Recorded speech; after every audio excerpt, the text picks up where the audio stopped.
So it's that very much that stumbling block, stepping stone mentality, and it's a decision every single time.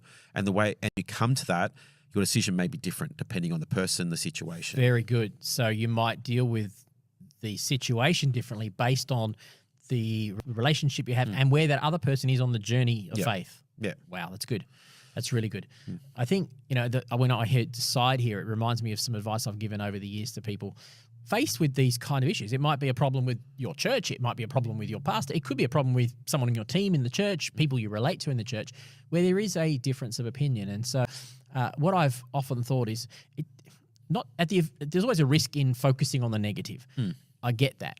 However, if there are things that are causing you some degree of grief, I think it's okay to write those things out and go, okay, what are my points of difference here? Because that's what's going on in the church in Rome. You've got significant points of difference around what it means to be part of the family of God ultimately. Yep. Like, do you need to do certain things and behave certain ways in order to be accepted in God's family? So they're very real questions. Now, we're not worried about whether a person's circumcised or not, but we have our own circumcisions that we have to deal with.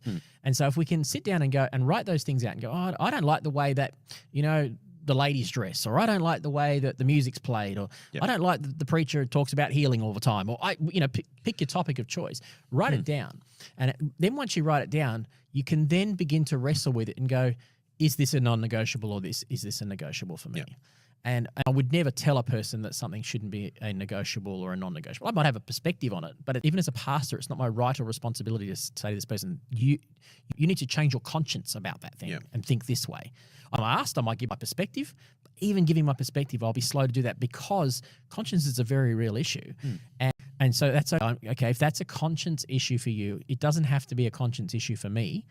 I could still relate to you. But once you've qualified, is it a negotiable or a non-negotiable? Then you can bring this into practice. And I imagine all of us would find things in our community of faith where we go, I'm not so sure about that, the way the church is led, the way different things happen.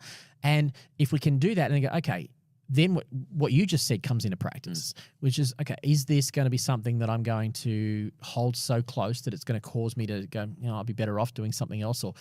Or is this going to be something where I can go, this is an opportunity to turn into a stepping stone? Yeah. And rather than me be a stumbling block for somebody else, maybe it's a stepping stone toward unity. Because I can sit down with this person and say, hey, we don't necessarily agree on this, but I love you. And I don't want it to be a point of separation. Yep. Like, I'm not going to let my exercise of my freedom in this area cause you to stumble, which is what Paul is saying here. Yep. So, we haven't even mentioned alcohol. That's another one. Yeah. Alcohol's huge. Alcohol, what you watch on television, the list goes on.